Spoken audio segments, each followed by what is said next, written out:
Es la tierra la que decide el crecimiento de la semilla. 1975. Nuestro invitado abandona el calor de su hogar placentero y lo hace en la casa de maternidad de Sanlúcar.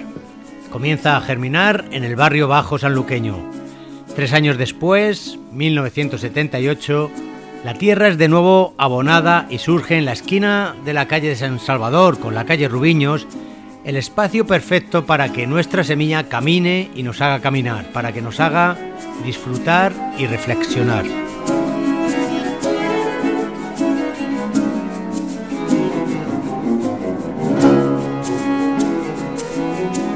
Armando Guerra es inquieto, sonriente y reflexivo. Es paciencia, es orden y equilibrio. Es 1000 proyectos, 1000 ilusiones, 1000 sueños y también 1000 realidades que cohabitan en su mente y en su corazón. Es amontillado, es manzanilla pero también fino. Es albariza y salitre, es marisma, es sacristía. Armando Guerra, Taberna del Guerrita. Todo un placer poder charlar hoy contigo. Placer el mío, un placer y un honor, querido.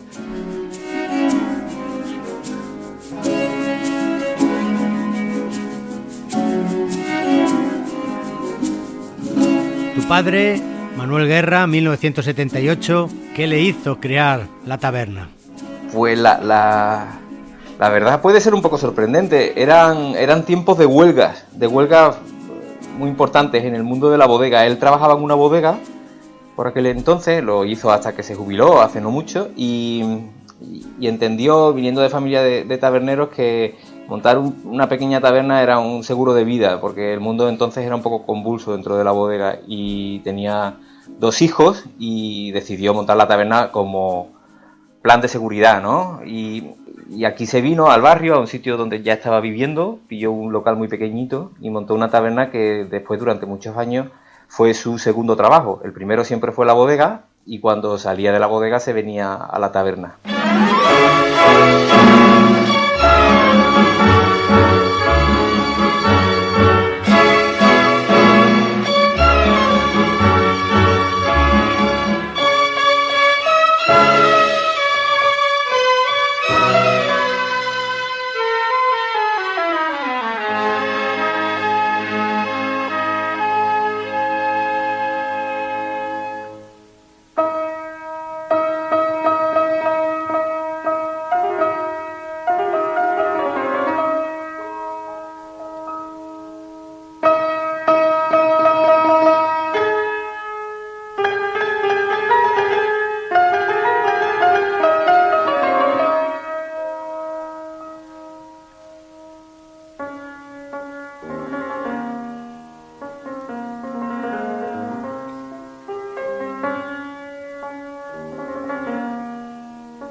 Carcelero, carcelero,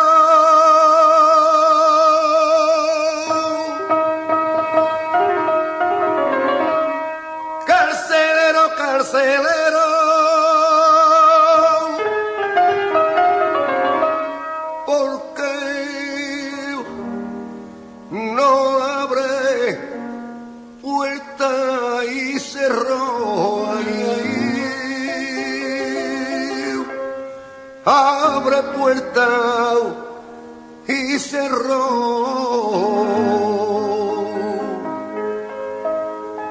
porque no quiero perderme,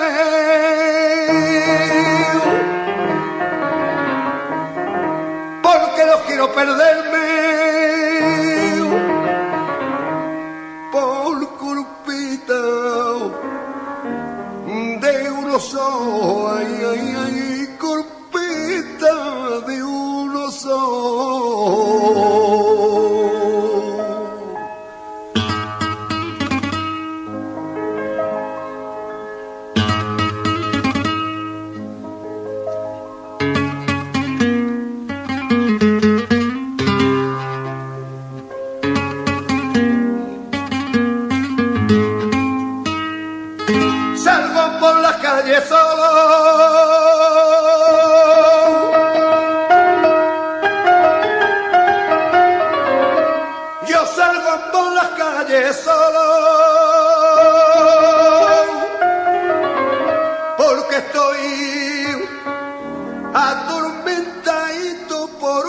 celos, atormentado por los celos, porque no quiero ahogarla, porque no quiero ahogarla con las trenzas de su pelo, ay, ay, de su pelo negro, Dios mío, qué pelo.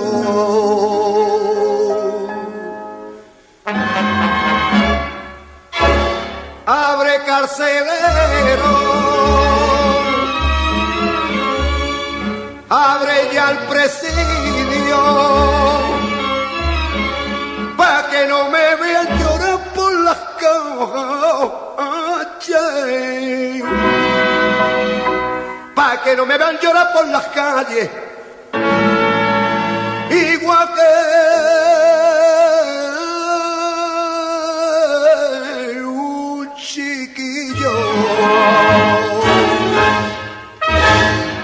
Que digo yo que te haya dicho que pusiera Carcelero, carcelero de Manolo Caracol te habrá llamado la atención. No sé cuántos han pedido una cosa así en tu sesión, en tu programa, pero para mí es que está asociado a la taberna por muchas razones. Para empezar, es el flamenco en general, ¿no? La taberna está en un sitio súper flamenco, de Sanlúcar de Barrameda. Aquí cerquita nació Manolo Sanlúcar, Évora, que son nombres importantes en el mundo del flamenco, y el flamenco ha coexistido con la taberna desde su fundación, en la barra, en las mesas a puerta cerrada, forma parte de la taberna, ¿no? Y yo precisamente con este autor o con otro que también me inspira lo mismo, con Pepe Pinto, experimenté en un momento dado una cosa que me hacía mucha gracia, ¿no? Cuando yo trabajaba en la barra y me gustaba y lo disfrutaba, ¿eh? En ocasiones el tumulto subía tanto que una forma de bajarlo me di cuenta que era con estos autores. Yo ponía a Pepe Pinto, ponía a Manolo Caracol y toda la gente que estaba por aquí gritando de pronto se callaba la boca.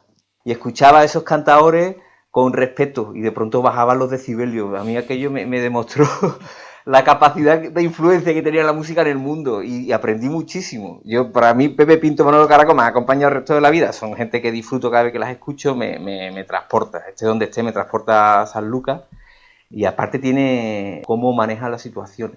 ¿Qué te hizo estudiar Derecho?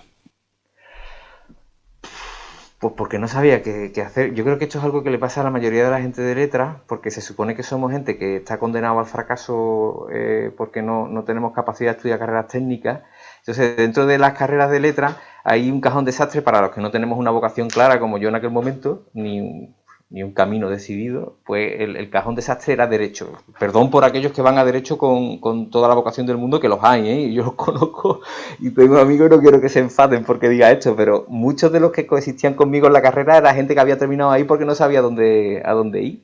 Y era mi caso. Yo en ciencia era un desastre, en letras no sabía muy bien qué podía darme un trabajo en el futuro. Todo el mundo me decía, pues haz derecho, pues ahí fui. Y desde el primer día yo me di cuenta de que aquello no era lo mío, la verdad. Pero el día 1, no creas que tardé 6 meses, no. El primer día estaba allí escuchando a los profesores lo que decían y decía, Dios mío, yo aquí no tengo nada que ver con esto. Y de hecho hice la carrera completa, la terminé sabiendo en cada momento que no iba a trabajar nunca en nada relacionado con el derecho. Esa es la verdad. Para ser de letras, luego hiciste ahí el máster de Enología y Viticultura, que ahí hay parte de ciencia, no números, pero sí hay una parte de química importante. Sí, y algo de números. Y también hice un MBA en el que me tuve que enfrentar a matemáticas financieras y cosas de estas. Y ya después, con la edad, pues aprendí que uno tenía que intentarlo y que a base de horas de estudio podía un poco cubrir sus defectos, ¿no?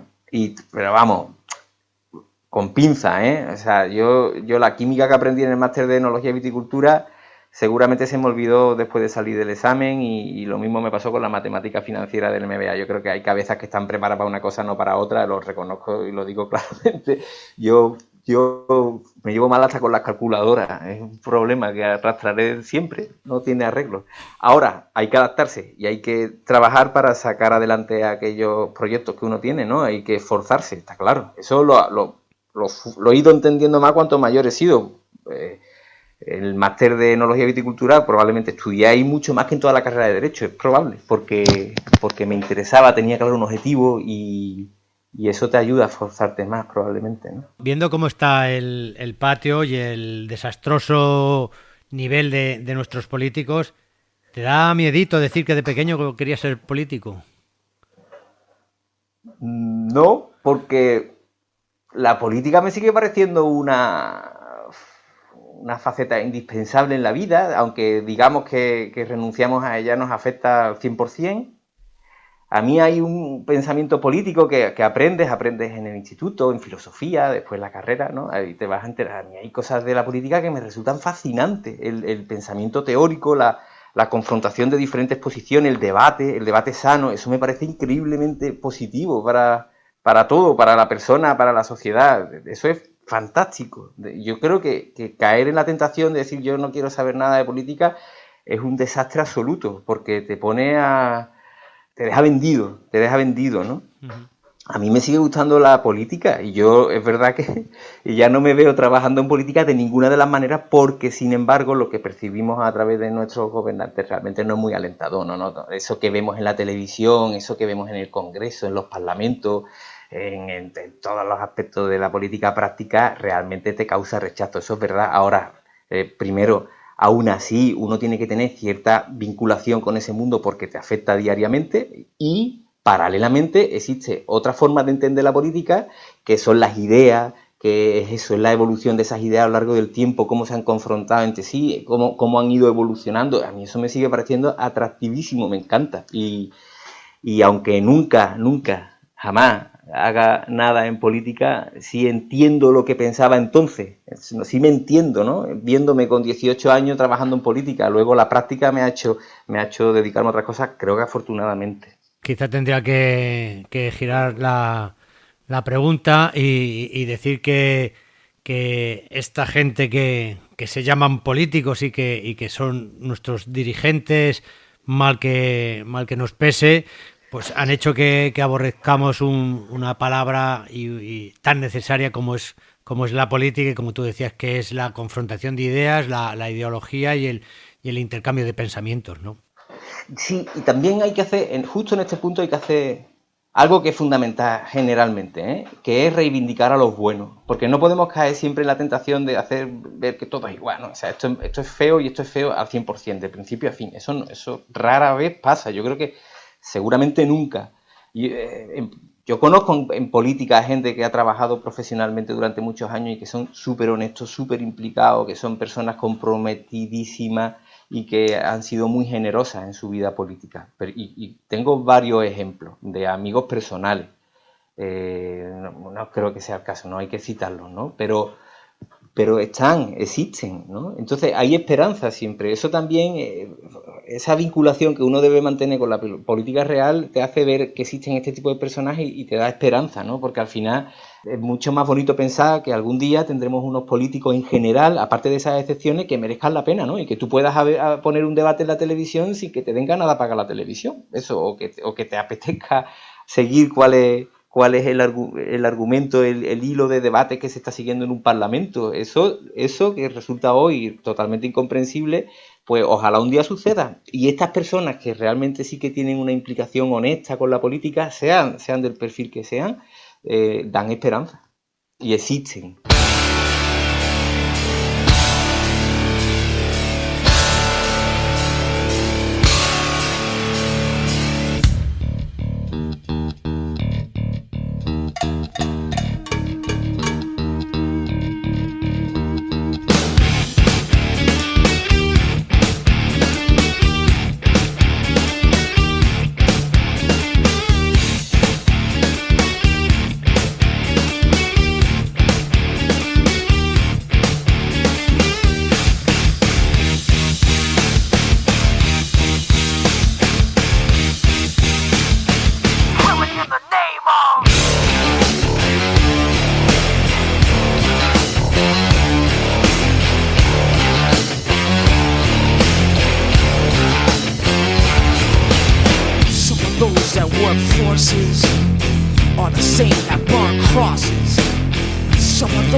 are the same that burn crosses. Some of those that work forces are the same that burn crosses. Some of those that work forces are the same that burn crosses.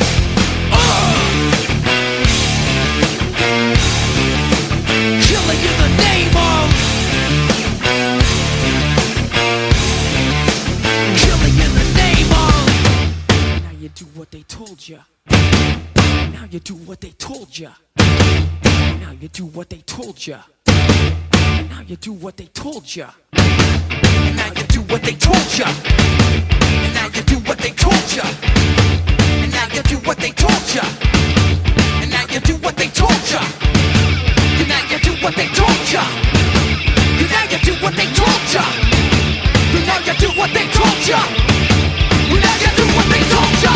Those who died are justified for wearing the badge and your chosen white. You're justified. Those that died for wearing the badge and your chosen white. Those who died are justified for wearing the badge and your chosen white. You're justified. Those who died for wearing the badge and your chosen white. Some of those that work forces are the same that burn crosses. Some of those that work forces are the same that burn crosses. Some of those that work forces are the same that burn crosses. Some of those that work forces are the same that burn crosses.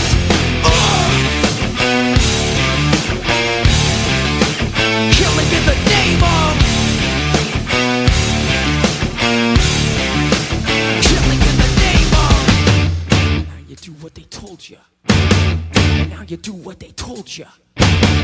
Now you do what they told you. Now you do what they told you. Now you do what they told you. You're under control. Now you do what they told you. You're under control. Now you do what they told you. You're under control. And now you do what they told you. Now you're under control. And now you do what they told you. Now you're under control. And now you do what they told you. You're under control. And now you do what they told you. You're under control. And now you do what they told you. Those who died are justified for wearing the badge and your chosen white. You're justified. Those that died for wearing the badge and your chosen white. Those who died are justified for wearing the badge and your chosen white. You're justified. Those that died for wearing the badge and your chosen white. Come on.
Bueno, un grupo de una, aparte de que toca una música que me encanta, que me despierta los lunes, que en aquella época de los 17, 18, 19 años me llamaba mucho la atención, ¿no? También por su posicionamiento político contestatario, que era tan agresivo contra el sistema. Evidentemente todos cambiamos con los años, evolucionamos mucho, ¿no? Pero yo recuerdo estos temas de aquella época y me recuerdan lo que pensaba entonces o la forma en la que actuaba, como era entonces.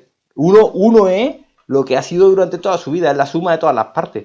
Yo miro atrás y he cambiado de opinión tantas veces en mi vida que me hace ser muy respetuoso con lo que pienso hacia el futuro, incluso con lo que defiendo hoy el hecho de que en mi vida haya cambiado tantas veces de posición y haya cambiado tantas veces de ideas, de soluciones, me hace que cuando hoy hablo de algo en lo que creo, lo haga con respeto siempre a un posible cambio. Y es así porque en nuestra vida vamos mutando, es lógico, seríamos idiotas si no, ¿no?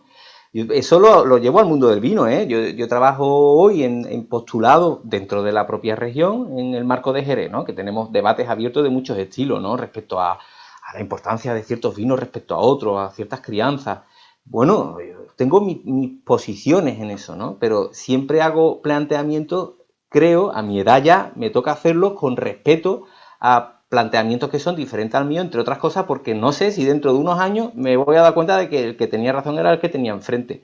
Y ese tipo de desarrollos personales creo que son fundamentales, ¿no? Uno debe de tener memoria, para ello, debe de tener memoria de lo que ha ido pensando a lo largo de su vida. Yo desde que era pequeñito, joder, que sí he cambiado. 100 veces. A lo mejor hoy, con el espíritu este casi anarquista que tenía Rage Against the Machine en los años, pues me imagino que era primeros 90, ¿no? Eso. Pues a lo mejor no me identifico nada, pero el hecho de acordarme cómo pensaba entonces me ayuda a entender que lo que pensamos hoy no va a ser así para siempre, que vamos a cambiar en el futuro y eso te obliga a ser respetuoso. ¿Te consideras un ser hiperactivo o sencillamente un chiquillo que le gusta pisar todos los charcos? Yo me considero una persona que sabe que vive una vida corta y que quiere divertirse.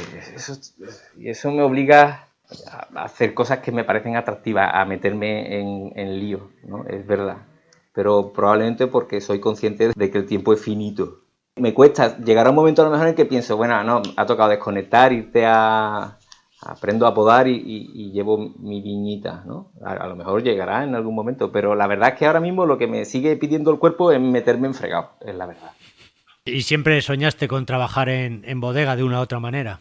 Eso sí, eso te lo reconozco. Desde que era un nene, vamos.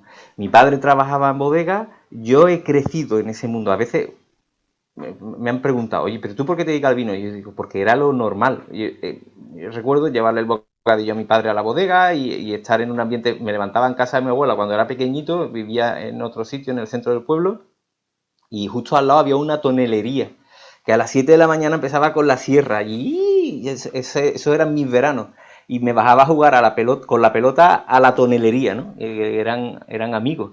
Yo he crecido en un pueblo donde el vino estaba en todo, olía en vendimia a mosto fermentando, olía a vino en crianza, tú jugabas en las paredes de la bodega al fútbol, eso es lo que he conocido y me gustaba desde pequeñito y al final sabía que terminaría trabajando en bodega. De alguna manera lo he terminado consiguiendo y es verdad que incluso trabajando en la taberna, esto es cierto, yo trabajaba en la taberna y ya estaba muy relacionado con el mundo del vino. Dedicaba el 100% de mi trabajo a estar con elaboradores, con periodistas, con aficionados, ¿no? Ya eso se podía considerar que formaba parte de... que había conseguido trabajar en el mundo del vino, pero cuando entré en Bodega Barbadillo sí pensé que estaba consiguiendo una meta que había tenido desde pequeñito, porque trabajar en una bodega sí había sido un objetivo para mí siempre. Noviembre de 2015, fichas por Barbadillo, como acabas de nombrar, un fichaje más sonado, con más titulares de prensa que el de Neymar por el Paris Saint-Germain. ¿Cómo viviste interiormente todo este proceso, largo proceso, ¿no? hasta llegar a su culminación? Bueno, es lo de los titulares con mucha vergüenza, porque nunca esperaba que se pudiera utilizar la palabra, sinceramente, la palabra fichaje a aquella incorporación mía, a aquella bodega, me sonaba un poco superlativa y me daba un poco de vergüenza. Al fin y al cabo, era simplemente un nuevo proyecto en el que me incorporaba, ¿no? Con muchas dudas, con mucha responsabilidad, porque es una bodega muy grande, con mucha historia y aquello me sobrepasaba un poco, la verdad, esa es la verdad. Pero paralelamente con mucha alegría, porque Barbadillo es una gran bodega en el marco de Jerez, en Sanlúcar de Barrameda. El proyecto que me proponía era apasionante, muy bonito. Iba a trabajar con gente a la que admiraba y respetaba mucho, Montserrat Molina fundamentalmente, que es todavía la responsable técnica de la bodega y a quien ya conocía bien por el trabajo en el Guerrita, y se me presentaba delante un trabajo, un proyecto que me resultaba muy atractivo, me ilusionaba mucho. Me centré más en esa ilusión que me proyectaba el trabajo que en la posible repercusión que pudiera tener que yo me trasladara de la taberna a la bodega. Intenté no hacerle mucho caso a eso porque demostraba que había muchos periodistas aburridos realmente, ¿no? Gama de descomunales vinos comunes y otras cosas raras. ¿Cómo Sí. definiríamos bueno, esto es parte o parte visible de tu trabajo, de tu labor en esta casa sanluqueña? ¿Cómo definiríamos el rol, ¿no? ¿Sabes? Un poco Pues la labor mira, de Armando Guerra en Barbadillo.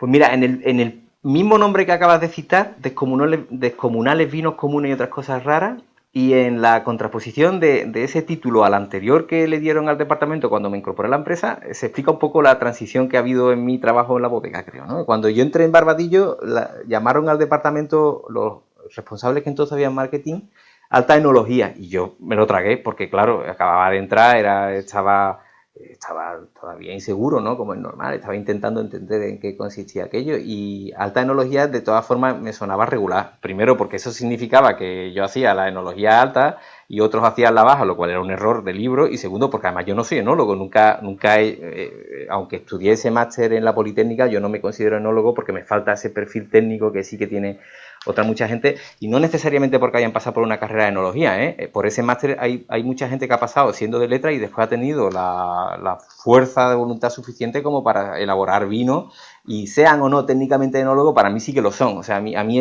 la titulitis esa no me gusta nada. Pero yo no me considero enólogo porque no hago vino realmente, ¿no? Y aquello de que me llamaran al departamento alta enología a mí me daba un poco de duda, y tardé como 3 años en conseguir cambiar nombre a uno en el que me sentía mucho más cómodo, que era este de descomunales vinos comunes. Me parecía mucho más bonito, más evocador, más respetuoso con el resto de la gente que trabajaba en la bodega, y que definía mejor lo que se hacía dentro de la bodega. Al fin y al cabo nosotros hacemos vino, seguimos haciendo vino, es un proyecto pequeñito en el que experimentamos nuevas vías dentro del marco de Jerez, o recuperación de vías antiguas que estaban abandonadas, o incluso reposicionamiento de vinos en ciertos segmentos de mayor calidad o de mayor percepción de calidad por parte del mercado. Ahí es lo que trabajamos, pero al fin y al cabo estamos trabajando con vino, con proyectos sencillos, humildes, que buscan un sitio en el mercado, en el corazón de los aficionados, y eso es algo, eso, humilde, hay que tratarlo con humildad, y luego si llega lejos, que sea porque el trabajo está bien hecho, ¿no? Porque te lo reconocen los aficionados, los profesionales, pero no porque tú a ti mismo te des un nombre llamativo. Así lo entendí yo, y tardé tiempo en entender un poco cuál era mi posición dentro de la bodega, y cuando terminé dándole ese nombre al departamento me estuve contento porque me parecía que hacía más justicia realmente al trabajo que se hacía dentro de ese pequeño proyecto. El alma de tabernero no se pierde nunca, ¿no? Eso va de por vida. Hay aprendizajes en la taberna que no se pierden nunca, afortunadamente. Yo creo que uno de ellos es fundamental, y en esto estarán de acuerdo conmigo todos los compañeros taberneros y camareros del país, que es el trato con el cliente, el trato con un cliente complejo, además. O sea, tratar con el cliente lo hace en este país un montón de gente. Pues, alguien que trabaja en un estanco también trabaja con el cliente, ¿eh?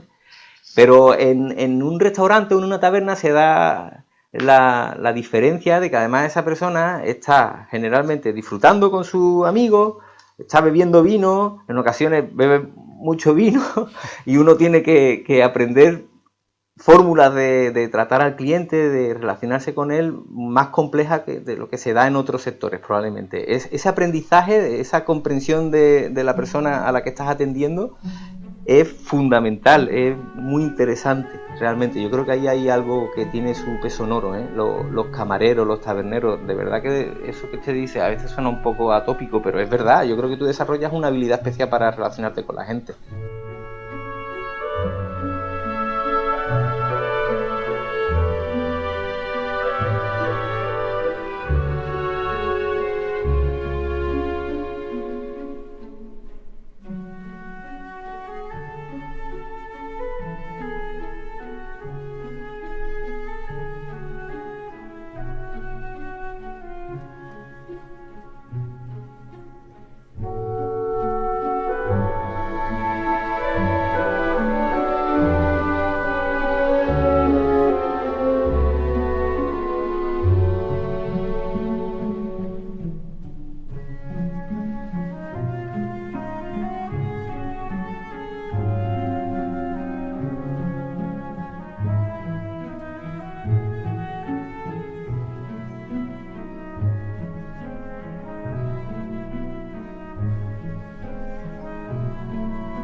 pues qué te digo, cuando hablamos de música siempre termino diciendo lo mismo, que yo escucho mil cosas diferentes.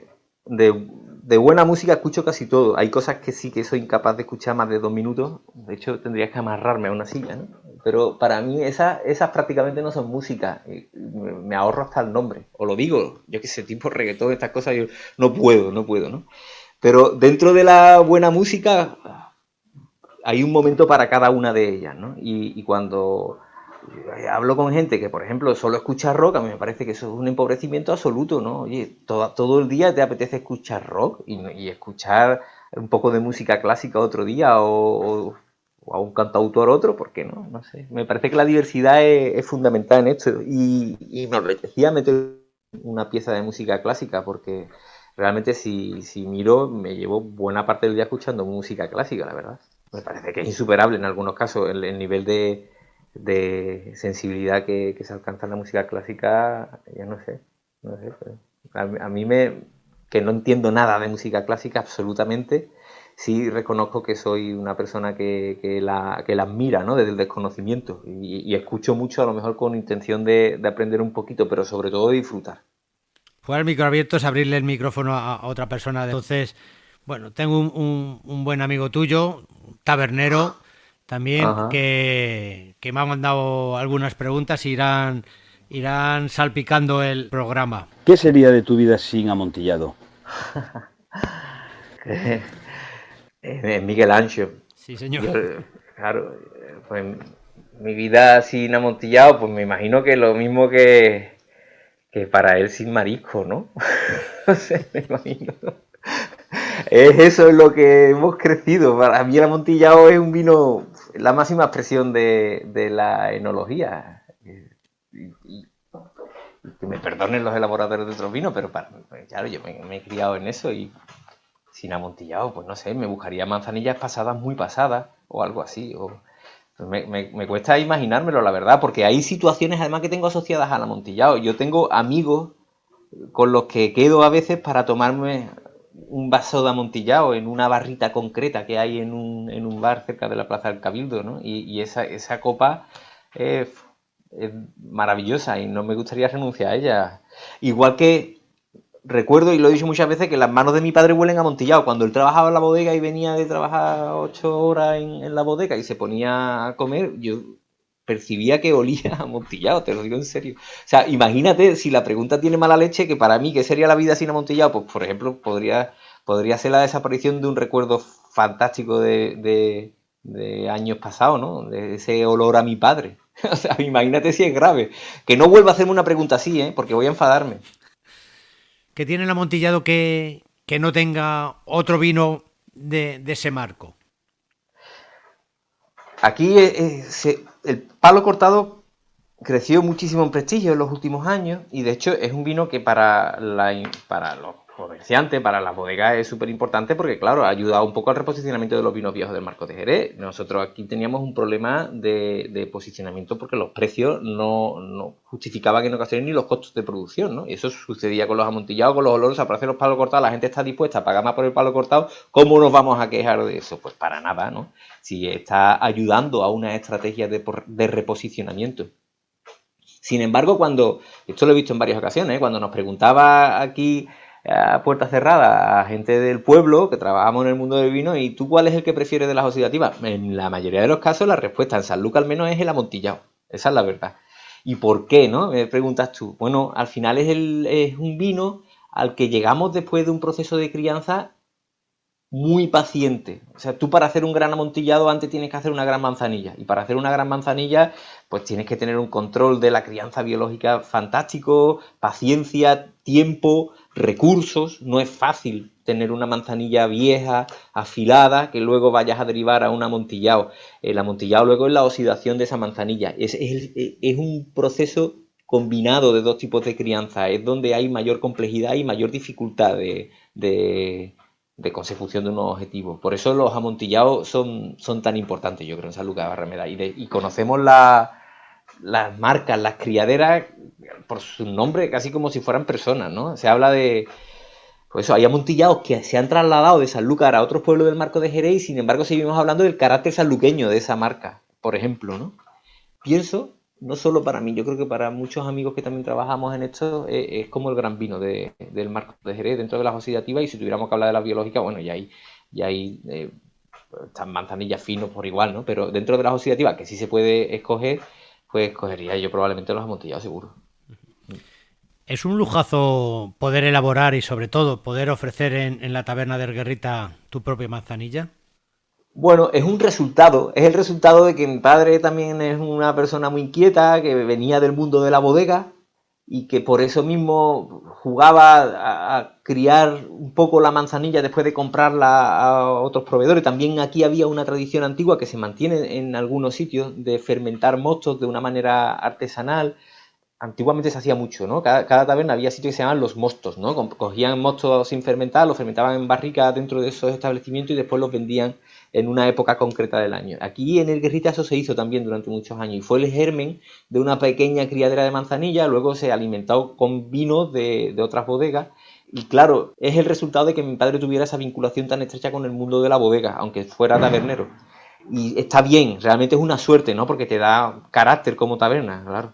Aquí siempre han coexistido la manzanilla de la casa, que tenía un tratamiento posterior al de la bodega por parte de mi padre, y las manzanillas comerciales de otras bodegas de San Lucas, y es una tradición también de alguna manera y funciona porque te da una pequeña diferenciación, ¿no? Que es importante siempre que hablamos de negocio. Deberíamos olvidarnos de los catavinos y de los gorriones. Tú sabes. Nosotros aquí, recuerdo esto con José Ferrer Morato, que ahora es el embajador del Consejo Regulador, ¿no? Al principio, cuando usábamos la sala de cata, hablábamos siempre de hacer de manera simbólica una pizza del catavino. O sea, consistía en coger delante del Ayuntamiento de San Lucas por una alfombra roja, tirar allí en el suelo 300, 400 catavinos y pasar una pisonadora por encima como gesto simbólico. Y afortunadamente no lo hicimos nunca, pero lo hablamos mucho, no creas. Luego te das cuenta de que aquello tenía un sentido porque en aquel momento lo que había era una estandarización del servicio del vino y realmente Jerez es tan diverso que lo que no se puede es reducirlo a una sola forma de consumo, ¿no? Pensar que la manzanilla o el fino tienen que tomarse como aperitivo de pie en una copita pequeña y ya está, o que te sientas en una mesa a comer en un gran restaurante y que te ponen un copón para el blanco, un copón para el tinto, un copón para el agua y un catavinito para la manzanilla, pues eso al final a mí y a Pepe y a otros muchos amigos de aquí nos terminó pareciendo raro y negativo. Y por eso hubo un momento de reacción contra el catavino. Tampoco hay que llegar a odiarlo porque realmente sigue teniendo su uso, ¿no? Pero aquella reivindicación de, oye, que esto es un desastre, ¿no? Que pensar que esta es la única vía es un desastre. Busquemos diversidad, usemos una copa grande cuando merece el vino una copa grande o va a estar en un contexto en el que es lo apropiado. Busquemos un vaso cuando estás en una barra, ¿por qué no? Aquí en el Guerrita se ponen cientos de vasos todavía, cada día. O un catavino cuando estás en un aperitivo de una boda, ¿vale? Ok, pero que haya diversidad, ¿no? Que haya criterio a la hora de elegir la forma del servicio de la manzanilla o de los vinos de Jerez en función al contexto. Eso sí era indispensable. La estandarización, el dictado de esto se sirve aquí, pues porque tú lo digas, pues no. Y si para quitarte esa idea de la cabeza tenemos que hacer la pizza del catavino en el ayuntamiento, la hacemos. Al final no hubo necesidad. Porque hoy, afortunadamente, tú vas a un restaurante y el vino blanco, la copa de vino blanco se puede utilizar para la del fino y ya nadie te mira como si estuvieras haciendo un sacrilegio, ¿verdad? Y yo hace poquito, en un club de vino en el que hacemos selecciones, pues puse un vaso, ¿no? Reivindicando el servicio de una manzanilla en un vaso a la clásica de una taberna. Bueno, pues no pasa nada, pero que haya diversidad y que sobre todo se escoja cada cosa según convenga, interese en ese momento con libertad, sin que haya un dictado absurdo.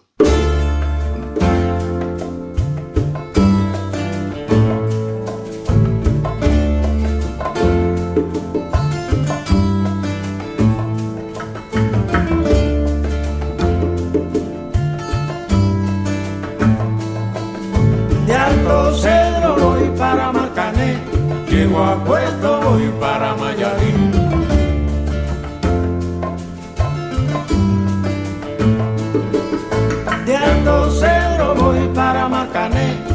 llego a Puerto, voy para Mayarí.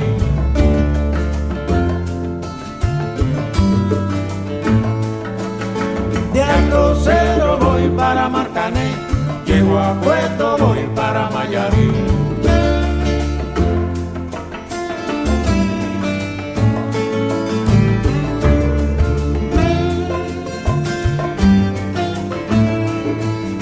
El cariño que te tengo no te lo puedo negar, se me sale la babita, yo no lo puedo evitar.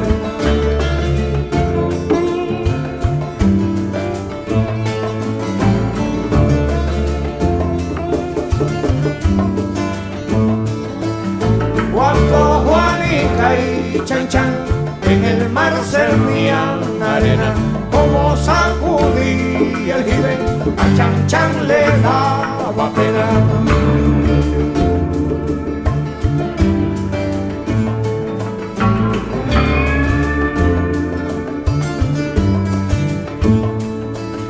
Limpia el camino de paz, que yo me quiero sentar en aquel tronco que veo y así no puedo llegar.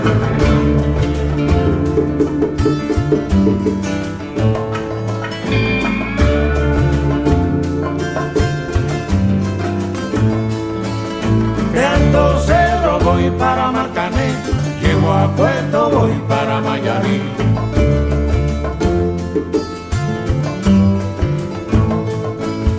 De Alto Cero voy para Marcané, llego a Puerto, voy para Mayarí.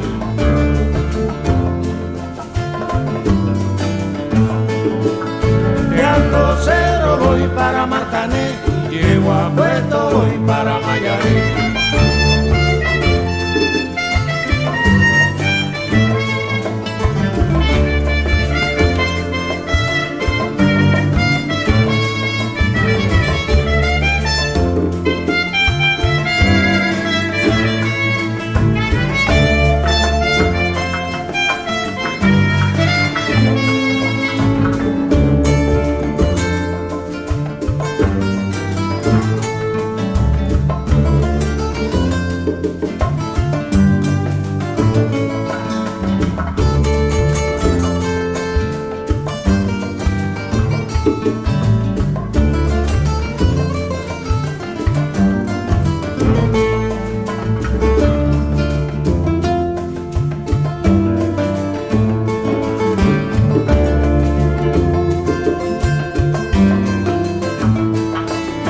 De Alto Cero voy para Marcané, llego a Puerto, voy para Mayarí.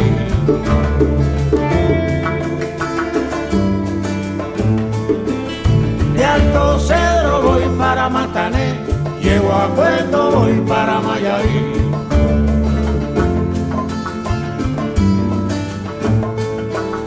De Alto Cero voy para Marcané, llego a Puerto, voy para Mayarí.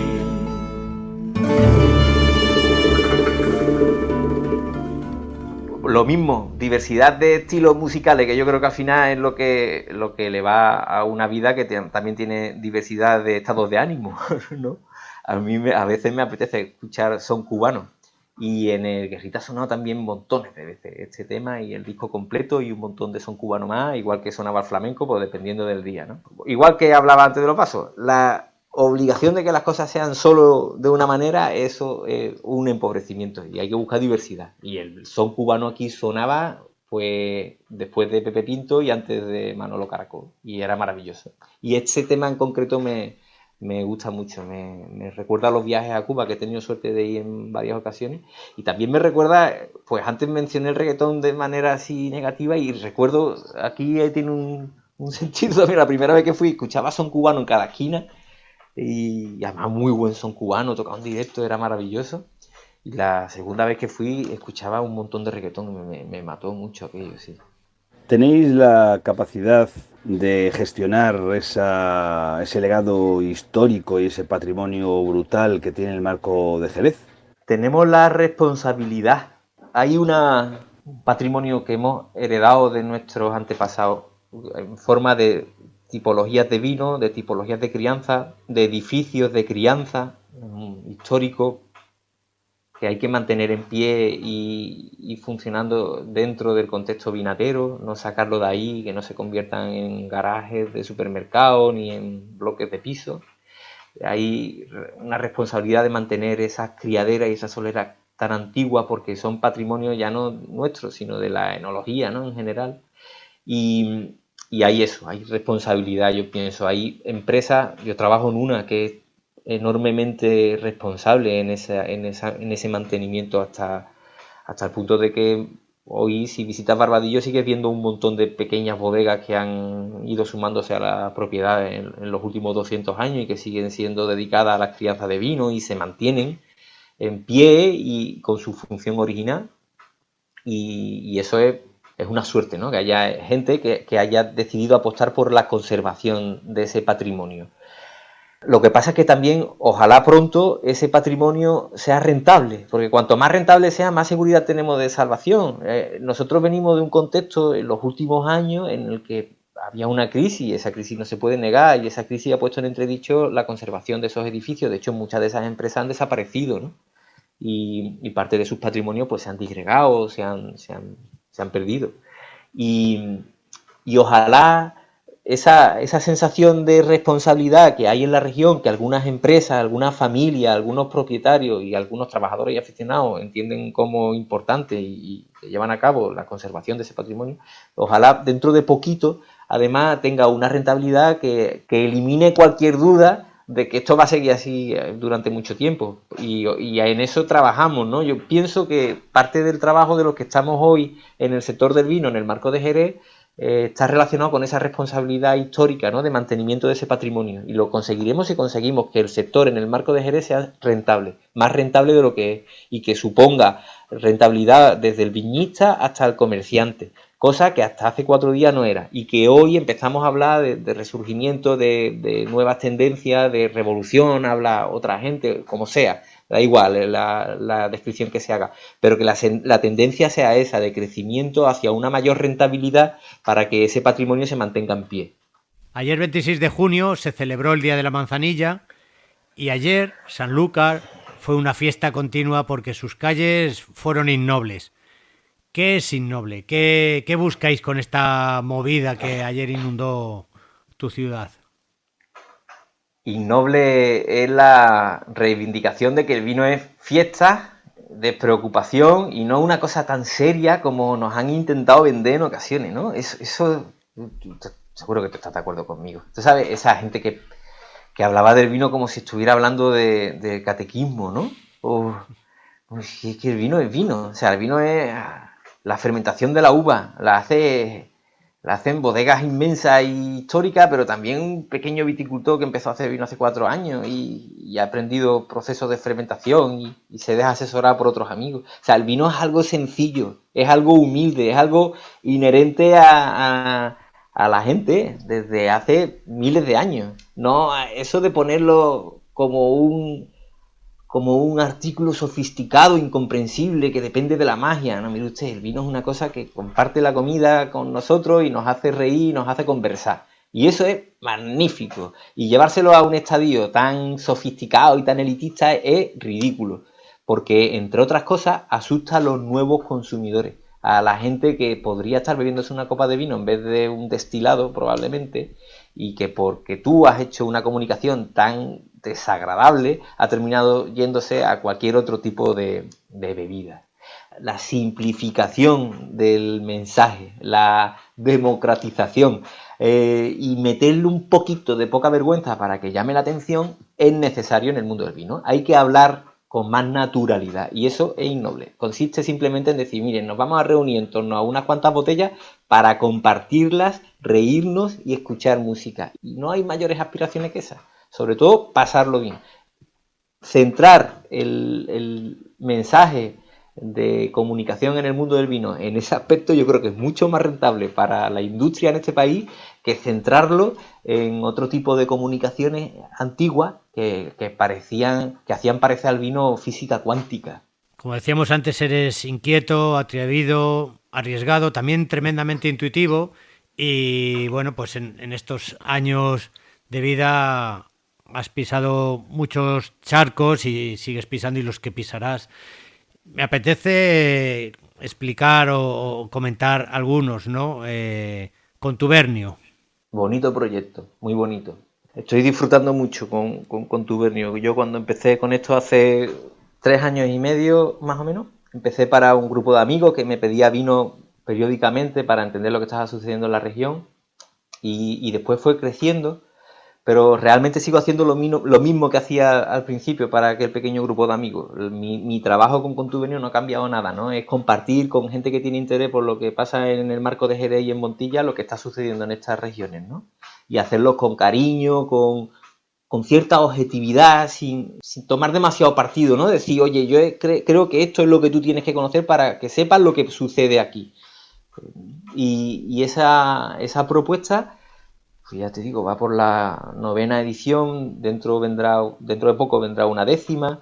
Lo que a uno le llega a los oídos es que la gente está disfrutando de lo que recibe en esas cajas, porque las recibe a modo de sorpresa. Y a mí me está resultando un proyecto muy bonito porque me permite comunicarme con mucha gente que tiene interés por lo que sucede en el marco de Jerez. Y eso es lo mejor que nos puede pasar en la región. Nosotros estamos en un sitio donde hacemos vinos que son incomprensibles para mucha gente. Es lógico porque transformamos mucho al vino blanco luego con las crianzas que hacemos en la bodega, la biológica, la oxidativa, transforman a los vinos en otra cosa. Son vinos únicos a nivel mundial, con unos caracteres muy concretos, muy específicos, pero requieren de cierta capacidad de explicación para que la gente que se acerca por primera vez no salga corriendo, ¿no? Y creo que Contubernio al final se está teniendo utilidad en eso, ¿no? Y así lo percibo y me permite entender qué es lo que la gente opina de determinados ciertos de vino, los experimentales, hacia dónde vamos con los proyectos experimentales, tienen o no sentido. Contubernio me da muchas veces ese contrapunto, esa información, y también tiene una parte muy bonita que es dar visibilidad a pequeños proyectos que a lo mejor no tendrían capacidad de salir del entorno, ¿no? Y compartirlo con personas, eso, que son sensibles. Y es un grupo maravilloso donde se está haciendo un trabajo, ahora ya somos varios trabajando en esto y lo hacemos con mucha alegría porque realmente es bonito, ¿no? Todo lo que está sucediendo alrededor de Contubernio. Las catas de verano. Las catas de verano es una cosa rarísima que si me preguntas hace 12 años parecía mentira que pudieran suceder, pero al final terminó convirtiéndose en algo real. Yo cuando me vine de Madrid después de aquel máster, monté una pequeña sala de cata aquí en Sanlúcar y una tienda de vino. Y la sala de cata siempre dije que quería que fuera un punto de encuentro de aficionados al mundo del Jerez, de fuera, y a trabajadores, a personas del sector de aquí, de la zona, ¿no? Un punto de encuentro. Y para ello el aula de cata siempre buscó tener invitados de fuera. Y cuando hacía esas invitaciones... Realmente lo hacía con un poco de vergüenza, ¿no? Pero la verdad es que no me cortaba un pelo, cogía el teléfono, pedía el teléfono de tal personaje que en ocasiones ni conocía y le decía, mire usted, yo tengo una sala de cata en Sanlúcar, yo no sé si usted querrá venir a compartir con nosotros su experiencia, y yo realmente no le puedo ofrecer nada más que un guiso de mi madre. Esa frase la repetí un montón de veces en los primeros años. Y la gente venía, y venían personajes muy famosos, muy importantes, y venían por amor al arte. Y a mí al principio me costaba mucho entender por qué, ¿no? Y yo realmente siempre tuve la cabeza lo suficientemente fría como para entender que no venían por mí, porque no venían por mí, si yo acababa de llegar a esto, ¿no?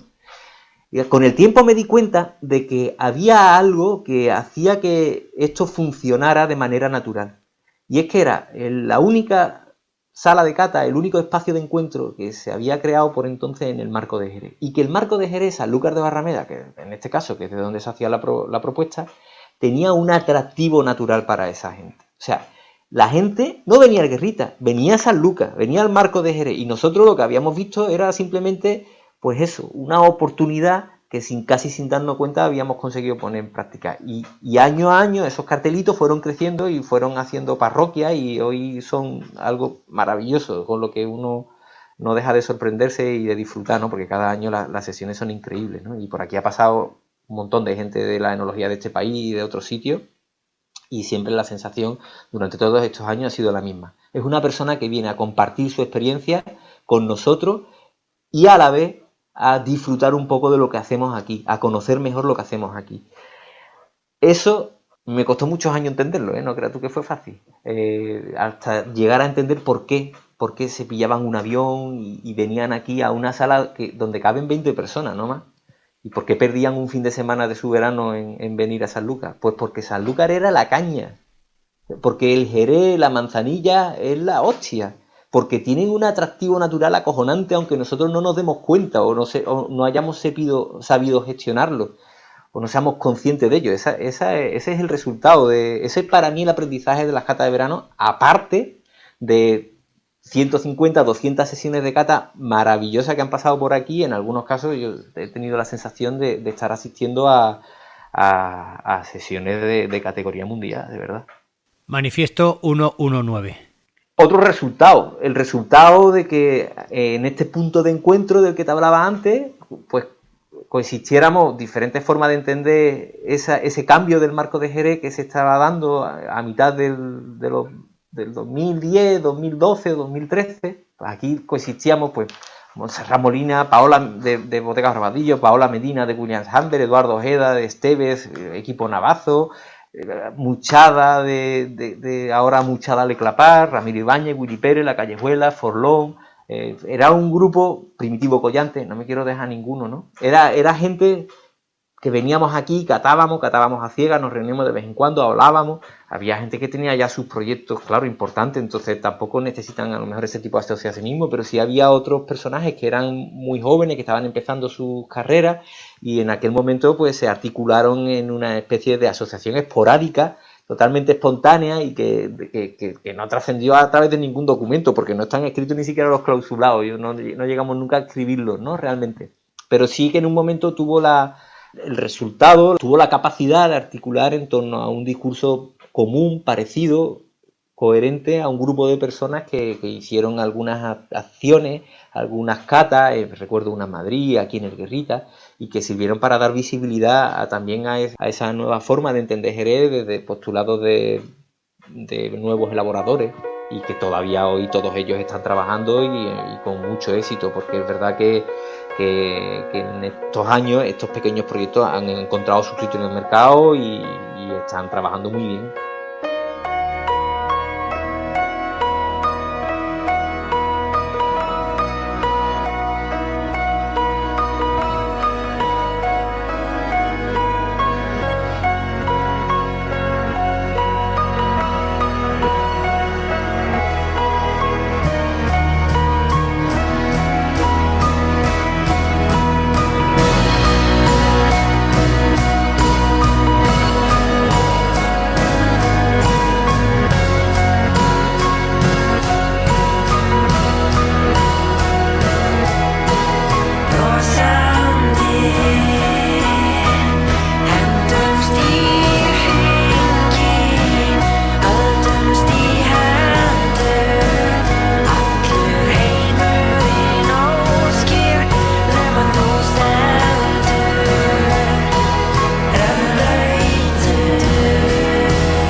es una cosa maravillosa, ¿no? Yo creo que deberían de recomendarlo en los colegios a los pequeños.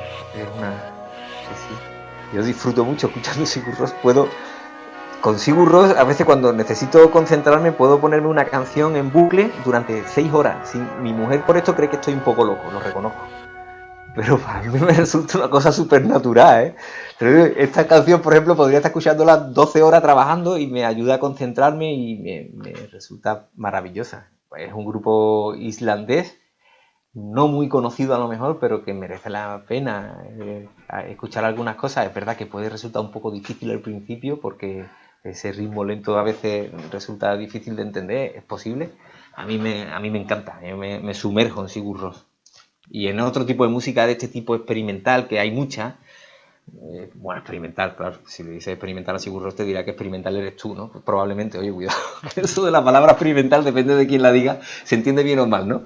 Estos señores llevan muchos años haciendo música y estoy seguro de que están convencidos de que lo que están haciendo es maravilloso, no hay ninguna experimentación a lo mejor. A mí me resulta eso, música nueva, ¿no? Desde mi desconocimiento la interpreto así, ¿no? Nueva forma de entender la música y a mí me gusta explorarla. En ocasiones encuentro cosas en las que me quedaría, como en el caso de Sigur Rós, y en ocasiones le dedico un tiempo y salgo escandalizado, que también sucede, ¿eh? Como es normal. ¿Qué es el equilibrio? Esa pregunta es dificilísima. No lo sé, yo creo que es un objetivo, ¿no? Pero no podría hacerte una descripción del equilibrio. No lo tengo claro, tengo que pensar esta. A mí realmente cada vez me gusta menos responder a la ligera y me gusta más decir no lo sé. Es una cosa a la que le estoy cogiendo mucho gusto, ¿no? Cuando recuerdo una vez me invitaron a un debate en la televisión de estos típicos, ¿no? En lo que hay 4 personas que se supone que tienen que opinar de todo lo que les preguntan, ¿no? Y yo fui allí un poco en encerrona, yo no sabía lo que iba. Y estaba en aquella mesa con otros 3 contertulios y la periodista en un momento dado hizo una pregunta, no merece la pena que recuerde cuál, pero que a mí me pareció que no tenía nada que ver conmigo y me miró y ¿tú qué opinas? Yo dije, pues no tengo ni idea. Y de pronto me di cuenta de que aquello era una respuesta muy rara, que no es normal que uno en esas circunstancias diga, no, pues no lo sé, es catártico, es fantástico. O sea, decir no lo sé es una liberación, ¿verdad? ¿No? Sí. O sea, no lo sé, voy a pensar sobre esto, te daré una respuesta otro día. El otro día también en una conexión de las que hacemos después de los envíos de contubernio, nos conectamos e intentamos diseccionar la caja, explicar qué hay dentro, ¿no? Para que la gente entienda mejor lo que ya se explica en el argumentario. Y también hubo una pregunta a la que tuve que decir, no lo sé. Y lo que sí me comprometo es a darte una respuesta dentro de un mes o de 3 cuando lo llegue a la conclusión. ¿Qué es el equilibrio? Ahora mismo no lo sé, pero me comprometo a llamarte el día que dé con la respuesta, ¿eh? En el mundo del vino a veces falta paciencia para esperar ese momento idóneo, pero la paciencia, y en tu caso lo reconoces, es toda una virtud. La paciencia es algo fundamental en el mundo del vino y en la vida en general, ¿no? Pero en el vino y más en los procesos en los que estamos aquí en el marco, que son tan a largo plazo, que forma parte de la ecuación. No hay forma de pensar en la crianza de una manzanilla o de un amontillado que decíamos antes, ¿no? Sin ponerle paciencia a la vida. Y también, yo que sé, a mí que me gustan mucho los procesos creativos, ¿no? Los procesos creativos también en ocasiones son fruto, los éxitos o los resultados son fruto de la paciencia, ¿no?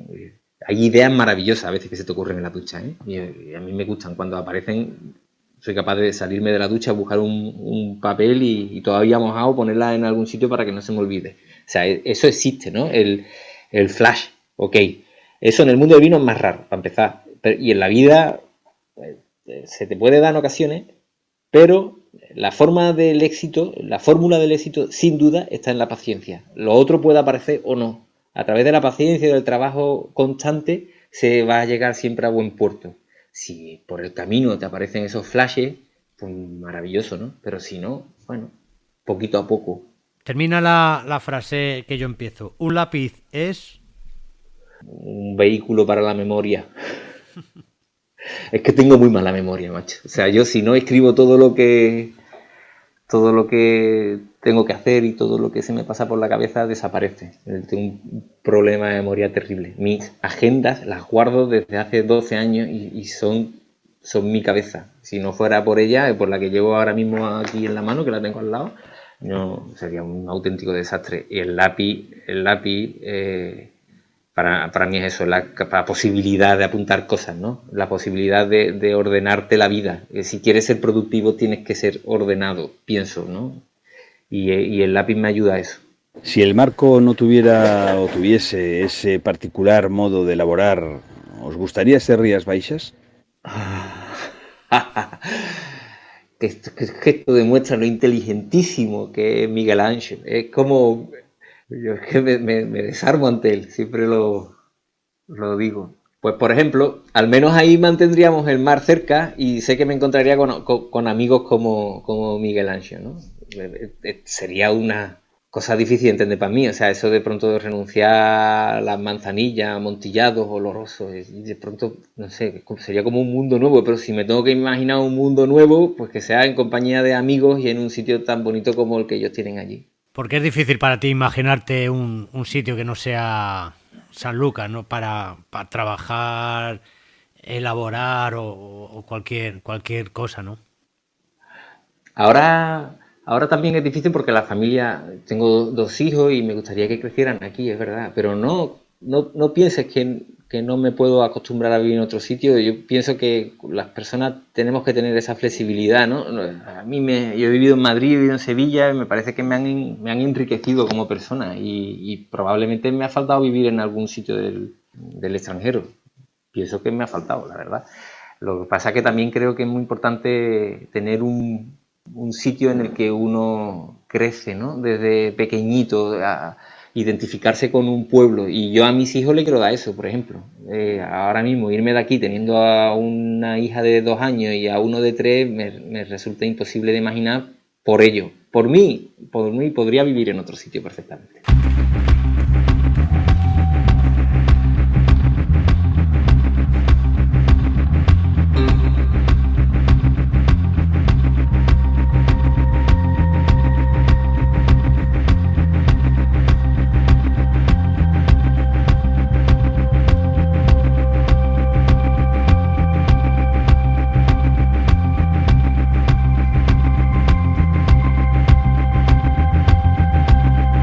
Today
Es una canción un poco como pasaba antes con Sigur Rós, que podría estar escuchando horas y horas. O sea, y a mí, que cuando trabajo me gusta concentrarme, estas cosas me facilitan esa concentración. Y vuelvo a decir, como no soy un experto en música, considero que sé muy poco, mis argumentaciones son tan triviales como esa. ¿Por qué escucho una canción como Wonderwall?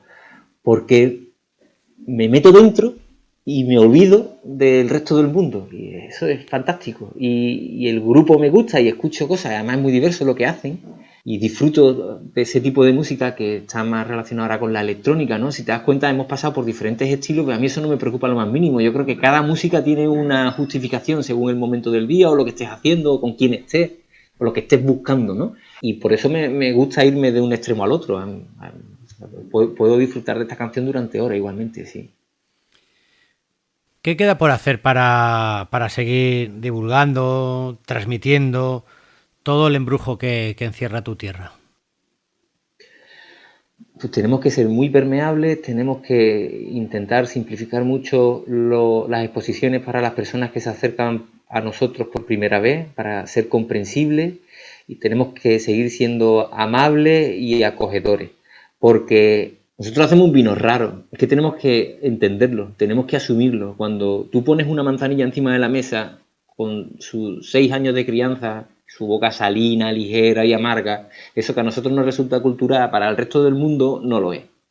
Cuanto más conscientes seamos de ello, pues mejor para nosotros, porque nos obligará seguramente a hacer eso que te he dicho, paciente, permeable, a intentar simplificar nuestra forma de comunicarnos para ser comprensible, y a intentar que la gente nos entienda, nos quiera, porque ese ejercicio lo tenemos que hacer nosotros.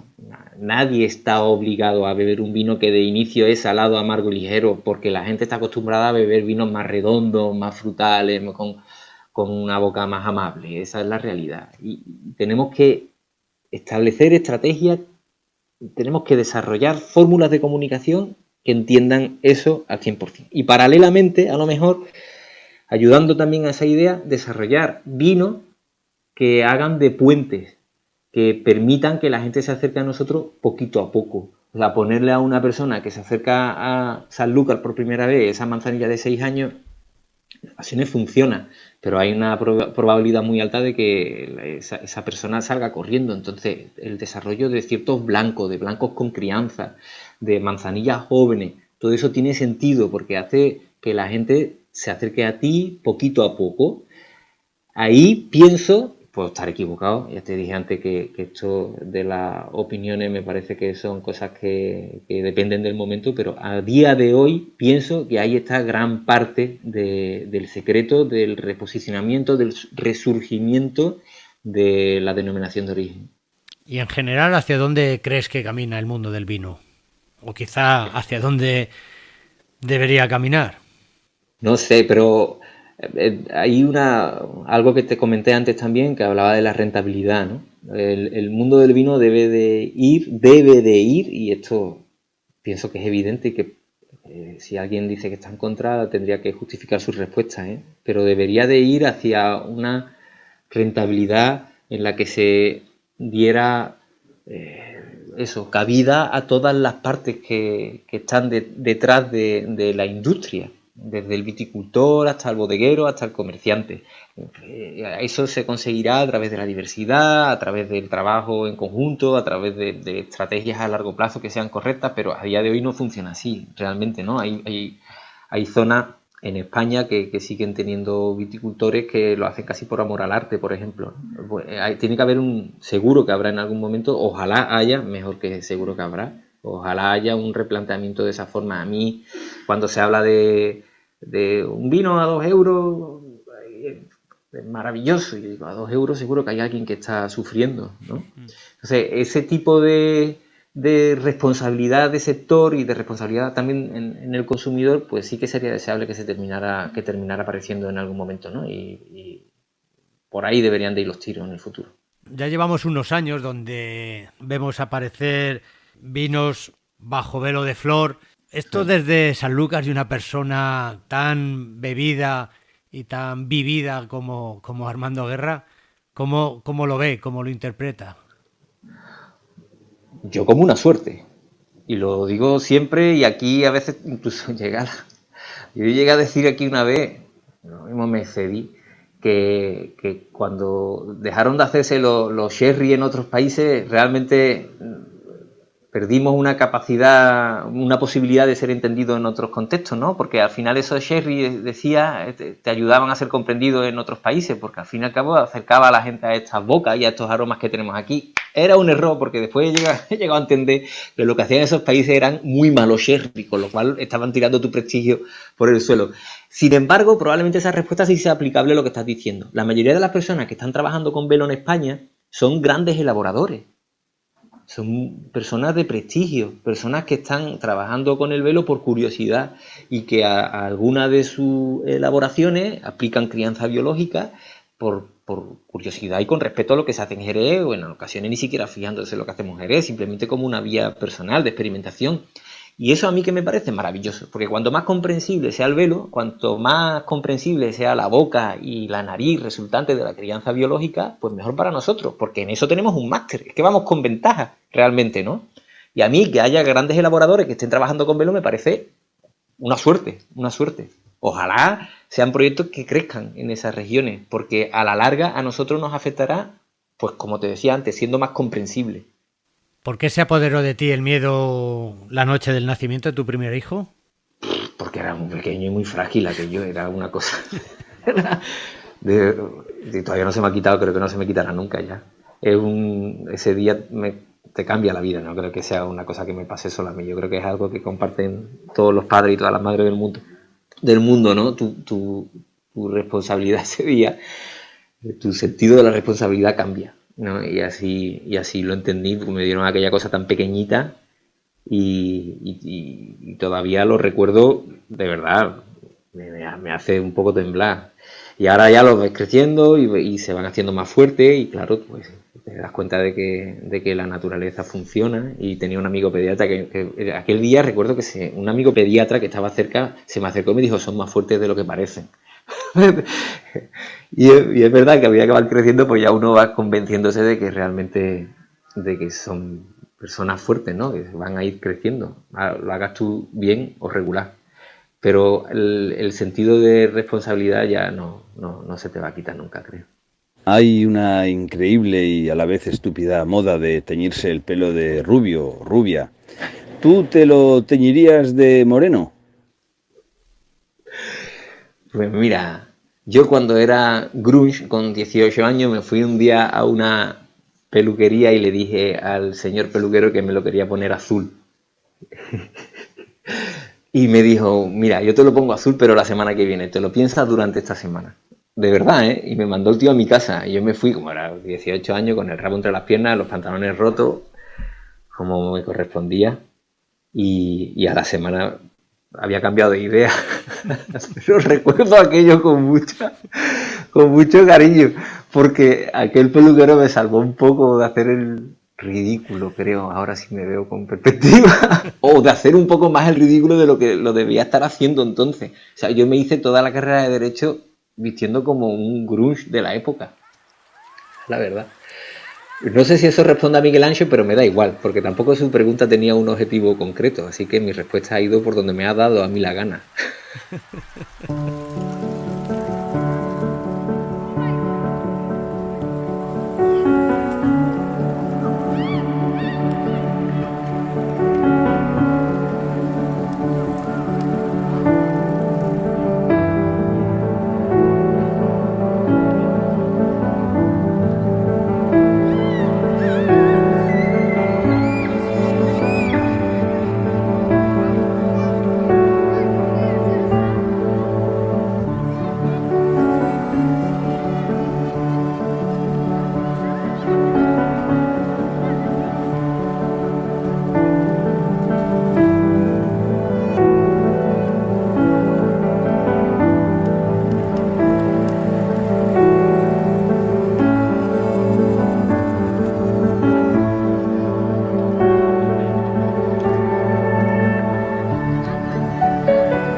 Bueno, Ian Tiersen es un autor al que sí he podido ver en directo en varias ocasiones, a quien conocí a través de, como la mayoría de la gente, de la banda sonora de Amélie, que aun a riesgo de parecer cursi me parece un peliculón increíble. O sea, eso, vamos, a la altura de los mejores libros de filosofía, pongo yo Amélie, lo reconozco, no me da ninguna vergüenza.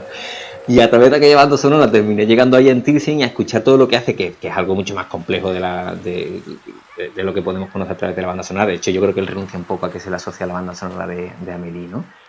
Y es un personaje maravilloso, alguien que hace, pues eso, algo que puede parecer música clásica, pero que los clásicos dicen que no es clásica porque es un autor contemporáneo que hace minimalismo. Ahí intento entender ese contexto porque sí me llama mucho la atención, ¿no? Estas personas que hacen música clásica a día de hoy según un contexto comercial y que los clásicos estrictos rechazan, ¿no? Eso lo he visto en ocasiones en programas de radio y tal. Me llama mucho la atención, eso sí que intento entenderlo y no es fácil. Pero yendo a lo importante, cuando escucho Ian Tiersen me parece que es música súper diversa, muy intimista, muy bonita, muy relajada, me encanta y me parece que es un artistazo. Yo disfruto mucho escuchando a Ian Tiersen y en sus conciertos también, que este sí que es accesible porque de vez en cuando se hace giras largas y viene mucho por España y me parece una suerte haberlo podido ver en directo. Se comenta por el barrio bajo de Sanlúcar que las mesas del Guerrita tienen más barnices dados que la puerta de la iglesia. Joder, pero eso es cierto. Mi padre, que ya he dicho antes que es culo inquieto, cada cierto tiempo le cambia el aspecto a las mesas y yo creo que tienen más capas que algunas catedrales románicas.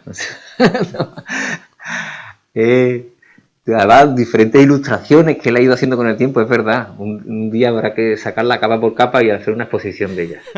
Sí. Pues haya pasado de todo, marcas de vino, ahora tienen un vinilo puesto. Bueno, es mi padre, que sigue estando por aquí, llevando la taberna, como no puede ser de otra manera, porque es suya, y porque a un jubilado sigue marcando el ritmo de lo que sucede en la barra. He conseguido que en la sala de cata no entre demasiado porque me gustan las paredes blancas y aquí sí que lo estoy consiguiendo, pero no creáis que es fácil, ¿eh? Y en la taberna él va decidiendo la decoración y las mesas son resultado de sus decisiones. Sí.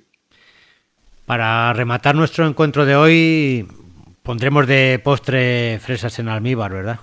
La fresa en almíbar de mi madre era una maravilla y es curioso porque cocinaba muy bien, hacía guisos de todo tipo y yo disfrutaba comiendo mucho su comida, pero si me preguntan un plato que eche en falta es uno tan sencillo como ese, las fresas en almíbar, ¿no? Además tenían un olor increíble y que inundaban la casa entera. Sí, eso me pondría en un plato ahora.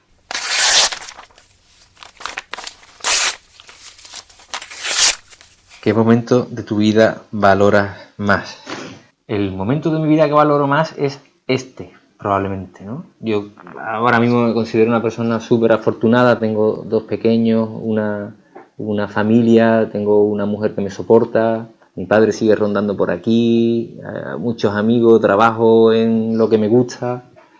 Sería imbécil si no intentara ser consciente de lo feliz que puedo ser ahora. Que hay cosas que echas en falta del pasado, por supuesto.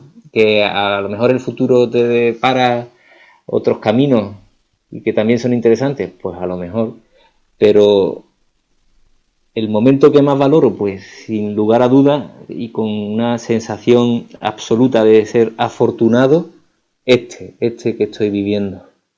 ¿Con qué tema deseas cerrar? Pues con mi grupo preferido, porque este sí que lo he escuchado millones de veces, era coherente a lo que hacía eso cuando tenía 18 o 20 años, me identificaba con ese tipo de música y he estado siempre de Pearl Jam, y también lo he podido ver en directo varias ocasiones. Parece que hacen una música buenísima y con un tema en concreto que se llama Jeremy, que es uno de los clásicos del primer disco. Tiene una temática que a mí siempre me llama mucho la atención porque estoy muy sensibilizado con eso, ¿no? Con el mundo de los abusones y con las reacciones de de los niños más débiles en el colegio. Ojalá no haya ningún abusón en ningún colegio y ojalá la sociedad termine entendiendo que son indeseables y que no son cosas de niños y que hay que proteger a los más débiles de este tipo de personas. Y bueno, era un tema que me gustaba, que me parecía que es bonito, que es bueno, es un tema bueno y me parece que es una buena forma de decir adiós, ¿no? Armando Guerra, ha sido todo un disfrute poder charlar hoy contigo. El mío, he pasado un rato fantástico, me he ido bebiendo una copa de vino mientras tanto, espero que no se haya notado mucho y ha sido un placer a tu servicio.